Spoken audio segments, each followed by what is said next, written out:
అనందరం పరమేశ్వరుని యందు భక్తితో చేసేదేదో అది సవం సంసారము నుండి పైకెత్తుతుంది.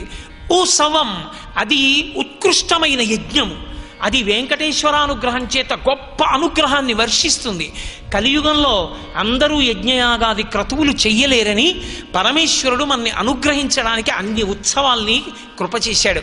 అన్ని వాహనాల మీద ఊరెరుగుతాడు. కాబట్టి ఉత్సవం, ఆ ఉత్సవం మనం చేయడం కాదు, జానపదులు చేస్తారు. చూసి తీరాలి నిజంగా.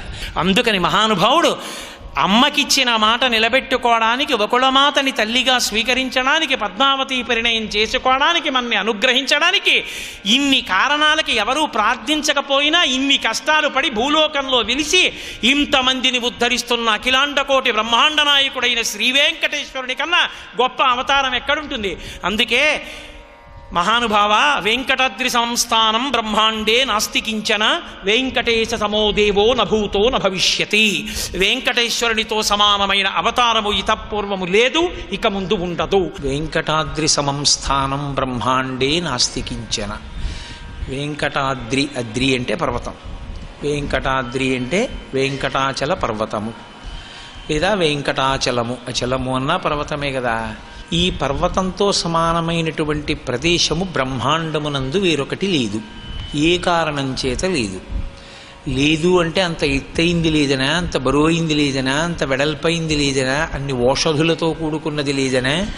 ఏ కారణానికి లేదు అంటే ఆధ్యాత్మికమైన కోణాన్ని ఆవిష్కరిస్తూ తీసుకొచ్చినటువంటి విశేషం కనుక ఆ కొండకి ఉన్నటువంటి శక్తి మనిషిని ఊర్ధ్వముఖ చలనం చేయించడంలో ఎలా ఉపయోగపడుతుంది అన్నదాన్నే ఆ శ్లోకంలో ఆవిష్కరిస్తున్నారు. వెంకటాద్రి కలియుగంలో ఉన్నటువంటి కొండ మాత్రమే కాదు, అది అన్ని యుగముల యందు ఉంది ఆ కొండ. కాకపోతే ఆ కొండకి పేరు మారుతూ వచ్చింది. కృతే వృషాద్రిం వక్ష్యంతి త్రేతాయాం అంజనాచలం ద్వాపరే శేషశైలంతు కలౌ శ్రీవేంకటాచలం నామాని యుగభేదేన శైలాస్తాస్య భవంతి.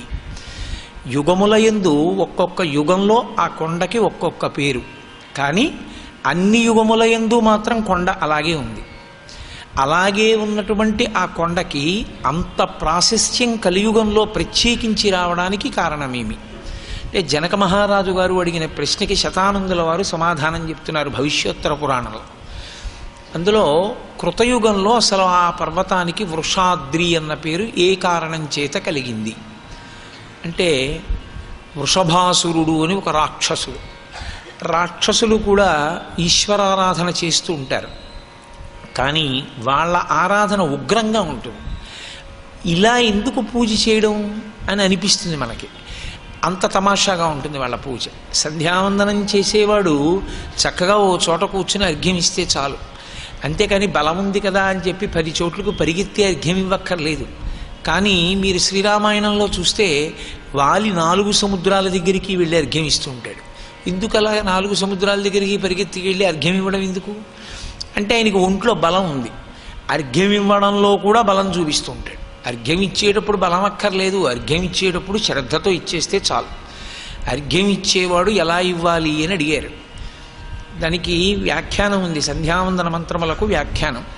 బ్రహ్మాస్త్ర ప్రయోగం చేసేటటువంటి వాడు ఎంత శ్రద్ధాళువై బ్రహ్మాస్త్రాన్ని బాణం మీదకి అభిమంత్రిస్తాడో, చేతిలోకి తీసుకున్నటువంటి అర్ఘ్యజలాల్ని విడిచిపెట్టేటప్పుడు అంత శ్రద్ధాళువై గాయత్రీ మంత్ర సహితంగా విడిచిపెట్టాలి. సంధ్యావందనాన్ని కానీ ఖచ్చితంగా చేయగలిగిన వ్యక్తి ఇంట్లో ఉంటే, ఆ వ్యక్తి సంధ్యావందన జలాల్ని విడిచిపెట్టేటప్పుడు ఎంత ఏకాగ్రతతో విడిచిపెడతాడో, దాని చేత ఆయన యొక్క దృష్టి వలన, ఆయన యొక్క దృష్టి కేంద్రీకరణ శక్తి వలన బ్రహ్మాస్త్రం ఎంత శక్తివంతంగా పనిచేస్తుందో, సంధ్యావందనాన్ని అలా చేయగలిగిన వ్యక్తి ఉంటే, అంత శ్రద్ధగా కానీ చేయగలిగితే అంత శక్తిని అది విస్ఫోటనం చేస్తుంది. ఎవరు సంధ్యావందనం చేస్తాడో ఆయనని మించినటువంటి శౌచమున్నవాడు వేరొకడు ఉండడు.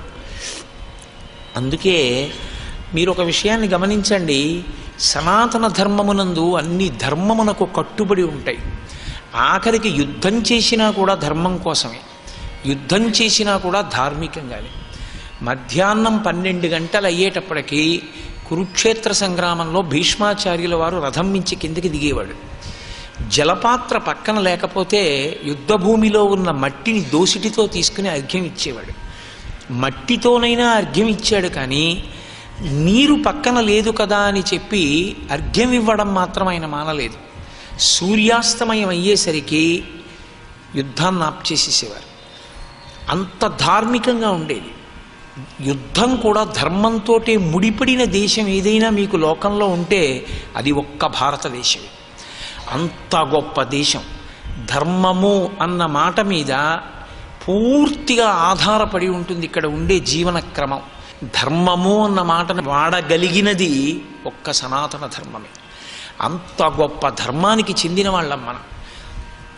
కాబట్టి వృషభాసురుడు పూజ చేసేవాడు. ఆయన ఎవరిని పూజ చేసేవాడు అంటే అధోముఖ నరసింహ సాలగ్రామానికి పూజ చేసేవాడు. నృసింహ సాలగ్రామం మిగిలిన సాలగ్రామాలతో కలవదు.